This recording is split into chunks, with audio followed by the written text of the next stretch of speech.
नमस्कार, बहुत स्वागत है आपका न्यूज़ 18 के डिजिटल प्लेटफॉर्म पर। मैं हूं आपके साथ प्रशांत कटारे और मेरे साथ मौजूद हैं आनंद। मसला एक बार फिर वही है जहां ईरान, इजराइल और अमेरिका लगातार वार पलटवार जारी है, एक दूसरे पर हमले हो रहे हैं। लेकिन दूसरी तरफ अगर ईरान का जिक्र करें तो ईरान ने लगभग ठान लिया है मिट जाएंगे, लेकिन इजराइल को मिटा के मिटेंगे। उसी का नतीजा है कि जो हाल फिलहाल में बेन गुरियन एयरपोर्ट को टारगेट किया गया इजराइल के, उससे नजर आता है कि ऐसा ना हो कि इजराइल का संपर्क बहुत सारे देशों से कट जाए। दूसरी तरफ अमेरिका का थार्ड जैसा डिफेंस सिस्टम तक अब लाचार नजर आ रहा है ईरान के हमले में, और लगातार हाइपरसोनिक जैसी मिसाइलों से ईरान हमला कर रहा है। उसके निशाने पर न केवल इजराइल है बल्कि तमाम वो खाड़ी देश भी हैं जहां पर अमेरिकी बेस बने हुए हैं। इस सारे देश एक साथ अगर हम कहें तो ईरान कई देशों से अकेला मोर्चा ले रहा है, लेकिन फिर भी इजराइल और अमेरिका ईरान पर पार नहीं पा रहे हैं। आनंद के पास सबसे पहले क्वेश्चन बेन गुरियन एयरपोर्ट को लेकर चलेंगे। आनंद, बेन गुरियन एयरपोर्ट जिस पर सीधा अटैक ईरान ने किया है, बेन गुरियन एयरपोर्ट की गंभीरता हम कैसे समझें? अगर वाकई ये निष्क्रिय हो जाता है तो फिर इजराइल के सामने बहुत बड़ा संकट खड़ा हो जाएगा। बिल्कुल, क्योंकि देखिए आप भी देख रहे हैं ईरान जो है कि लगातार इजराइल पर हमला बोल रहा है। आज 7वां दिन है। आज जिस तरीके से हमला बोला है, क्योंकि देखिए एयरपोर्ट पर हमले करने का मतलब यही होता है कि दुनिया से संपर्क टूट जाना। तो ईरान जो है कि ठान लिया है कि इजराइल का पहले दुनिया से संपर्क तोड़ेंगे। क्योंकि अगर एयरपोर्ट पर अगर हमला होता है तो कहीं ना कहीं वहां पर सारी चीजें अस्त व्यस्त हो जाएंगे। हालांकि एयरलाइंस बंद है सारी जगहों पर, मिडिल ईस्ट के कई देशों ने एयरलाइंस बंद कर चुके हैं। लेकिन इस तरीके से जो ईरान ऑपरेशन अपना चला रहा है, ऑपरेशन 2 प्रॉमिस 4, ये बहुत खतरनाक नजर आ रहा है। क्योंकि देखिए आपको भी पता है कि 3 ऑपरेशन इसके पहले चले थे, लेकिन ये जो चौथा ऑपरेशन ईरान ने जो चलाया इजराइल के ऊपर, ये बहुत घातक शामिल हो रहा है। क्योंकि ये जो हमला हुआ है बेन गुरियन एयरपोर्ट पर, ये सीधे सीधे एक तरीके से हमले के बाद वहाँ पर अफरा तफरी का माहौल मच गया, और उसके बाद यहाँ पर हाइपरसोनिक मिसाइल का इस्तेमाल किया गया है। इस हाइपरसोनिक मिसाइल के इस्तेमाल से वहाँ पर अमेरिका का जो आधुनिक थर्ड डिफेंस सिस्टम है वो फेल नजर आ रहा है। तो कहीं ना कहीं इजराइल के लिए चिंता का विषय है, और ईरान जो है कि उसके कमजोर नस को पकड़ लिया है और लगातार हमला बोल रहा है। क्योंकि आप भी देखेंगे तो कल जिस तरीके से रक्षा मंत्रालय पे हमला हुआ था इजराइल के, आज फिर देखिए तो बेन गुरियन एयरपोर्ट पर हमला हुआ, और कई जगहों पर ऐसे हमले हुए जहां पर कल तो यरूशलेम और उनके तेल अवीव पर हमला किया था। बिल्कुल, तेल अवीव पे भी हमला हुआ है। तो ये कहीं ना कहीं इजराइल के लिए संकट का समय शुरू हो चुका है। और इस हमले के बाद, क्योंकि देखिए थर्ड डिफेंस सिस्टम फेल होने के बाद दुबई से लेके अबू धाबी तक धमाके गूंज रहे हैं। अब इसमें डर इस बात का है कि पूरे खाड़ी देश में जो है कि रेड अलर्ट जैसी स्थिति पैदा हो गई है। तो चिंता का विषय यह है कि क्या पूरा मिडिल ईस्ट इस युद्ध के चपेट में आ जाएगा। ऐसी संभावनाएं मतलब सामने नजर आ रही है, और ईरान जो है कि अपने हमले को रोक नहीं रहा है, लगातार हमला कर रहा है। चाहे अमेरिका के एयरबेस हो, चाहे फिर ईरान के इजराइल के प्रमुख शहरों पर लगातार हमला बोल रहा है। बिल्कुल, अंजाम जो भी हो, लेकिन कह दिया ना ईरान ने कि छेड़ दिया है आपने तो छोड़ेंगे नहीं। ठीक है, जो भी हो। थर्ड का जिक्र आप कर रहे थे आनंद। थर्ड वो सिस्टम बहुत आधुनिक डिफेंस सिस्टम है अमेरिका का, वो अगर फेल हो रहा है तो आप अंदाजा लगाइए कि कितनी घातक और कितनी स्पीड वाली मिसाइल ईरान के पास हैं, जो वाकई में किसी भी जगह इजराइल को भेज सकती हैं, किसी भी एयरपोर्ट को, किसी भी शहर को, किसी भी महत्वपूर्ण इमारत को। जिक्र भी कर रहे थे आपके रक्षा मंत्रालय को टारगेट किया गया था। अब दूसरी बात अभी जिक्र आ रहा था कि इजराइल में सायरन बजे, लोगों को बंकरों में छिपने के लिए कहा गया। इसके पीछे एक जो बड़ा रीजन निकल कर आया था कि इजराइल ने दरअसल ईरान पर बमबारी की थी, मिसाइलें दागी थी। अब जब इजराइल ने अगर ईरान पर मिसाइलें दागी हैं तो ये तय है कि ईरान पलटवार करेगा। अगर ईरान पर मिसाइलें आई हैं तो ईरान पलटवार करेगा, और जाहिर है उस डर को इजराइल भी समझ रहा है। देखिए सही कह रहे हैं आप, क्योंकि इजराइल पर लगातार मिसाइल और ड्रोन से हमले हो रहे हैं। इस हमले के बाद या फिर इस हमले के बीच हम ये कह लें कि इस हमले के बीच में वहां पर रेड सायरन बजे, एयर रेड सायरन। इस सायरन के बजने के बाद वहां पर जैसे कि मान लीजिए तेल अवीव हो गया, यरूशलेम हो गया, या फिर हम कह लें कि उनके रक्षा मंत्रालय हो गए, या फिर जिसका मैंने अभी जिक्र किया बेन गुरियन एयरपोर्ट, इन सभी जगहों पर लोग सुरक्षित जगहों पर फिरने लगे। क्योंकि देखिए बंकर की तरफ भागते हुए लोग नजर आ रहे हैं वहां पर, और इसका स्पष्ट या फिर आंखों देखा हाल जो कि न्यूज 18 के वहाँ के पत्रकार पहुंचे हुए, न्यूज 18 के पत्रकार हैं रफीक अब्दुल, लगातार वहाँ पर रिपोर्टिंग कर रहे हैं, ग्राउंड रिपोर्टिंग से उनकी आंखों देखी की बात है कि वहाँ पर किस तरीके से ईरान मिसाइल हमला कर रहा है या फिर ड्रोन हमला कर रहा है इजराइल पर। तो इजराइल से ग्राउंड रिपोर्ट में सामने तो ये आया है कि कैमरे के सामने मिसाइल गिरा है वहाँ पर। तो ये जो न्यूज 18 के पत्रकार हैं उस रिपोर्टिंग के दौरान जब गिरने के बाद वहाँ पर ये स्पष्ट हो चुका है कि ईरान जो है कि अब रुकने वाला नहीं है। बिल्कुल ईरान तो रुकने वाला नहीं है। बिल्कुल 2-3 बातें और भी हैं। आप ईरानी ड्रोन करियर पर अमेरिकी हमला हुआ था, जहाज़ में आग भी लग गई थी। और आपको बता दें कि इससे पहले करीब 30 जो जहाज़ हैं अभी तक डुबोए जा चुके हैं या डूब चुके हैं। दूसरा जिसका जिक्र हम कर रहे हैं, ये हिंद महासागर में अमेरिकी पनडुब्बी के टॉर्पीडो हमले में ईरान युद्धपोत आयरिश डेना डूब गया। इसमें हालांकि श्रीलंकन जो नेवी है उसने कुछ लोगों को रेस्क्यू भी किया था। ये बताता है कि अब जो हमला है वो नेवी के थ्रू भी हो रहा है, पानी में भी लड़ा जा रहा है, हवा में भी लड़ाई लड़ी जा रही है अभी भी। बिल्कुल, देखिए क्योंकि देखिए आपको भी पता है कि ये जो नेवी या फिर ये जो जहाज पर हमला हुआ था जिसमें 27 लोगों की मौत हुई है, ये दरअसल भारत से जा रही थी जी ईरान की ओर, और ये हमला हुआ है श्रीलंका के पास में जी। तो ये तो चिंता की विषय है क्योंकि ईरान ने इस पर प्रतिक्रिया भी दिया। ईरान ने प्रतिक्रिया में ये भी बोला है कि ट्रंप या फिर अमेरिकी प्रशासन जिस तरीके से ईरान के प्रति रवैया रख रही है, ये आने वाले समय में अमेरिका को भुगतना पड़ेगा। ईरान ने लगातार हमला पर जवाब भी दे रहा है। और इसी बीच एक और खबर सामने आई है कि अमेरिकी सैन्य कार्रवाई में ईरान की 9 सैनिकों को बड़ा झटका लगा है। रिपोर्ट के मुताबिक अमेरिकी हमले में ईरान का एक बड़ा ड्रोन कैरियर जहाज निशाने पर आया है और इसमें आग लग गई है। बताया जा रहा है कि यह जहाज आकर दूसरे विश्व युद्ध के दौरान एयरक्राफ्ट कैरियर जितना बड़ा था। मतलब जो द्वितीय विश्व युद्ध में जो इस्तेमाल इससे ये क्लियर है कि केवल नुकसान ईरान को नहीं बल्कि अमेरिका को भी हो रहा है, इजराइल को भी बड़े नुकसान हो रहे हैं, अमेरिका को भी अपने युद्धपोत खोने पड़ रहे हैं। और देखिए इसमें सभी देशों का नुकसान है, खास करके जो देश इस युद्ध में नहीं शामिल है।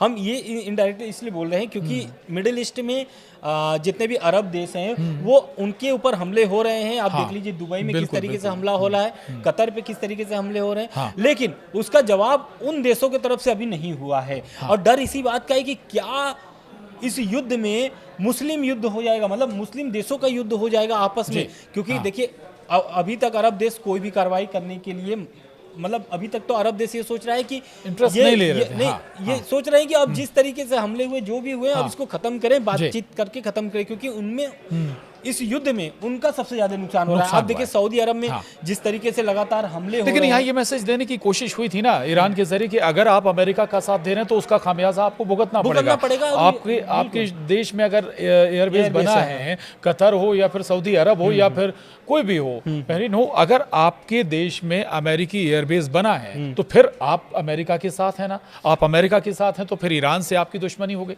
बिल्कुल। और ये बात एक तरीके से खामनेई साहब भी बोल चुके थे, हालांकि अब वो दुनिया में नहीं रहे।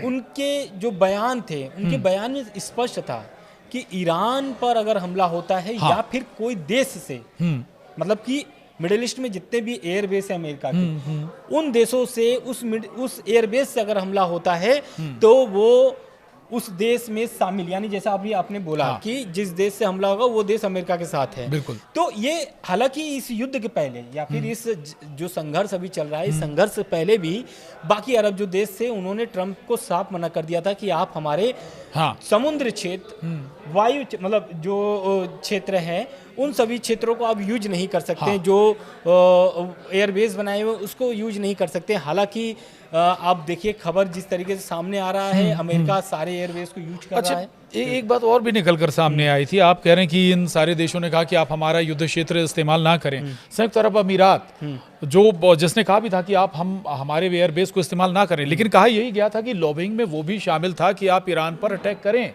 देखिए ये तो आप सही करें, कुछ रिपोर्ट्स में या फिर कुछ सोर्सेस के माध्यम से ये सामने आया था कि सऊदी अरब के जो मंत्री हैं वो चाहते थे कि ईरान पर हमला हो। इसलिए हो क्योंकि ईरान जो है कि बहुत मजबूत हो जाएगा अगर हमला नहीं होगा प्रोटेस्ट जिस तरीके से चल रहे थे वो चाह रहे थे कि इस प्रोटेस्ट के आड़ में हाँ। वहाँ पर रिजिम चेंज हो जाए। हालांकि अभी रिजिम चेंज का जो सपना है, इजराइल हो या फिर अमेरिका हो, उनके अभी सपने पूरे नजर होते हुए नजर नहीं आ रहे हैं। हाँ। बिल्कुल बिल्कुल, ABC कई प्लान हैं, अगर हाँ। कहें ईरान के पास बहुत सारे प्लान हैं, अगर एक प्लान फेल होता भी है तो। अच्छा, रमजान के बीच अल अक्सा बहुत बड़ी मस्जिद है, या कहें कि विश्व प्रसिद्ध मस्जिद है, वहां पर जुमे की नमाज रद्द की गई थी। इससे जो बिल्कुल क्योंकि देखिए अभी जिस तरीके से तनाव लगातार बढ़ते जा रहे हैं मिडिल ईस्ट में, अभी हमने आपको बताया कि यरूशलेम हो, तेल अवीव हो, या फिर आप ये देख लीजिए कि मतलब जितने भी मिडिल ईस्ट के या फिर इजराइल के जितने भी प्रमुख शहर हैं वहाँ पर हमले हो रहे हैं।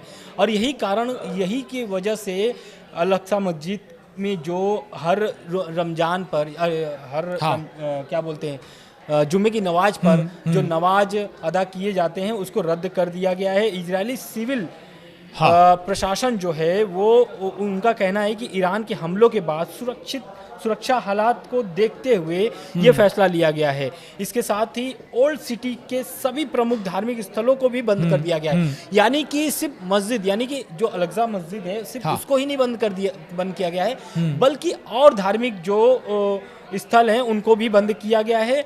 और प्रवेश की अनुमति नहीं दी गई है, यानी प्रवेश की जो अनुमति है उसको भी बंद कर दिया गया है।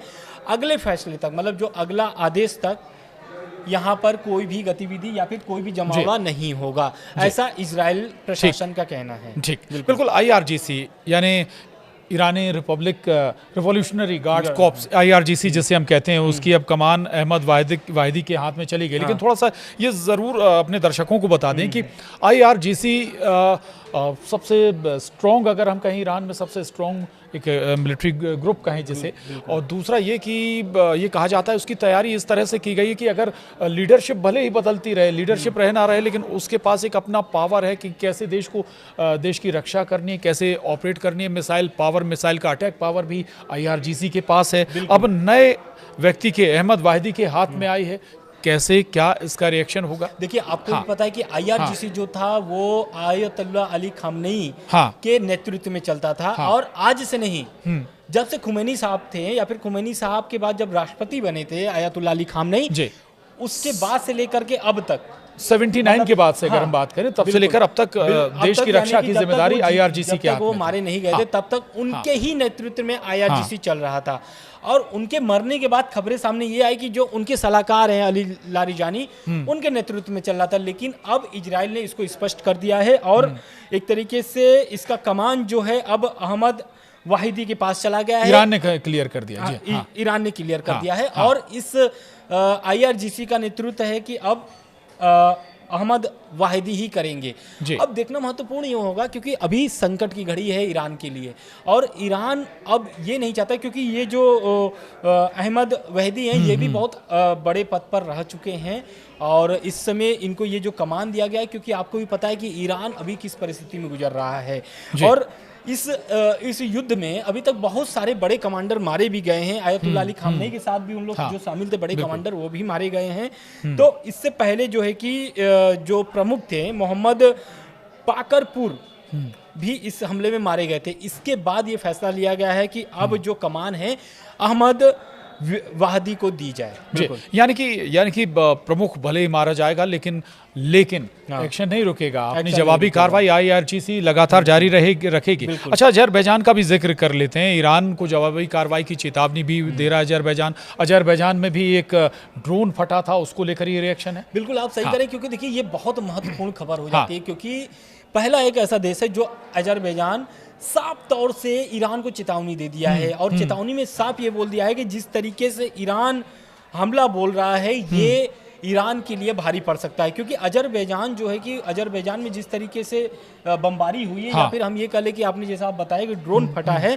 तो इस पर ईरान ने अब जवाब दे दिया है। ईरान ने आरोप जो लगा हुआ था उस पर ईरान ने साफ जवाब दिया है और ईरान ने बोल दिया है कि ये जो अजरबैजान या फिर तेल ठिकानों पर जो हमला हुआ है वो ईरान की तरफ से नहीं किया गया है। इसमें इजराइल की साजिश है और उन्होंने इस तरीके से पूरा आरोप जो है कि इजराइल पे लगा दिया है कि इजराइल ने ये हमला किया है। इजराइल के पीछे ये है जो ड्रोन ब्लास्ट हुआ है। मकसद है वो इजराइल है और इजराइल का ही यहाँ पर हमला हुआ है। जो कि एक तरीके से ये तनाव की स्थिति भी पैदा, मैंने जैसा आपको पहले भी बोला कि आपस में मुस्लिम देश लड़ सकते हैं, तो पहला ये जो देश है अजरबैजान, इसने ईरान को खुली धमकी दी, चैलेंज कर दिया। अच्छा, लेकिन चूंकि अब जंग छिड़ी हुई है तो स्वाभाविक है देश को भी वो नुकसान तो होना ही होना है। ईरान की तरफ से बताया गया कि 3000 से ज़्यादा जो घर हैं वो हमलों से क्षतिग्रस्त हो गए, 500 से ज़्यादा व्यावसायिक केंद्रों को नुकसान पहुंचा है। लगातार चाहे बाजार हो, बहुत बड़े स्तर पर नुकसान इस युद्ध से अभी तक हो चुका है।